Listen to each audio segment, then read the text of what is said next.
एक बार की बात है, प्राचीन नेपाल के एक छोटे से गांव में एक जवान लड़का रहता था जो हमेशा ज्ञान के लिए उत्सुक और इच्छुक रहता था। एक दिन उसने सुना कि गांव के बाहर एक बुद्धिमान आदमी रहता है जो अपने खामोशी की शक्ति के ज्ञान के लिए मशहूर है। लड़का उत्सुक हुआ और उस आदमी से मिलने का फैसला किया। लंबे और कठिन सफर के बाद लड़का उस जगह पहुंचा जहां वह बुद्धिमान आदमी रहता था। वहां के शांत और सुकून भरे माहौल ने उसके मन को तुरंत शांत कर दिया। बुद्धिमान आदमी ने उसका स्वागत किया और चाय पीने का निमंत्रण दिया। चाय के दौरान लड़के ने उस आदमी से पूछा, खामोशी की शक्ति क्या होती है? बुद्धिमान आदमी मुस्कुराया और कहा, खामोशी ही ब्रह्मांड के रहस्यों को समझने की कुंजी है। ये चुपचाप के पलों में ही हम अपने आप से और अपने आसपास की दुनिया से सच्ची संपर्क कर सकते हैं। लड़का हैरान था और बोला, पर खामोशी में शक्ति कैसे हो सकती है? शक्ति तो आवाज उठाने और अपनी बात कहने में होती है। बुद्धिमान आदमी फिर से मुस्कुराया और जवाब दिया, शक्ति सिर्फ बोलने में नहीं है।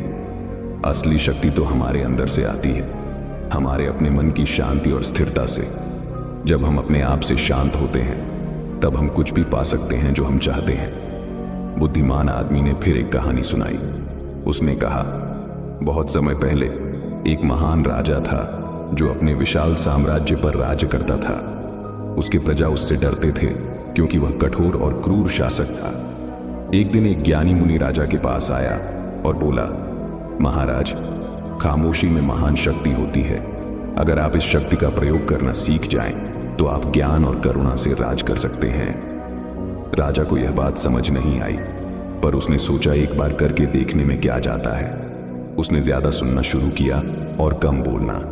उसने अपनी प्रजा की बातें सुनी, उनकी परेशानियां, उनकी आशाएं और डर। राजा ने अपनी शक्ति का प्रयोग करते हुए उनकी मदद की।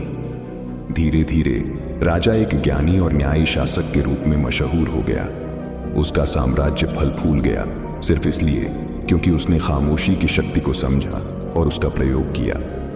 लड़का बुद्धिमान आदमी की कहानी से प्रभावित हुआ और उसने समझा कि खामोशी में कितनी ज्ञान छुपी है। उसने वहां रुककर और ज्यादा सीखने का फैसला किया। अगले कुछ हफ्तों में उसने ध्यान लगाना और अपने मन को शांत करना सीखा। उसने प्रकृति के संगीत और अपनी अंदर की आवाज को सुनना सीखा। उसने अपने जीवन में पहली बार एक नई शांति और स्पष्टता का अनुभव किया। एक दिन ध्यान में बैठे हुए उस लड़के को एहसास हुआ कि खामोशी सिर्फ चुप रहने में नहीं है, बल्कि गहराई से सुनने में है। उसने समझा कि जब वह शांत होता है तब वह ब्रह्मांड की आवाजों को सुन सकता है। उसने अपने आसपास की हर चीज के साथ एकता का अनुभव किया। उस दिन के बाद उसने अपना जीवन एक नए उद्देश्य और स्पष्टता के साथ जीना शुरू किया। उसने जाना कि खामोशी उसकी हर कोशिश में मार्गदर्शक होगी और वह कुछ भी प्राप्त कर सकता है जो उसने ठान लिया है। अगर और ऐसे ही कहानी सुनना चाहते हैं तो हमारे चैनल को सब्सक्राइब कर लें और बेल आइकन दबाना ना भूलें। मिलते हैं फिर अगली वीडियो में। धन्यवाद।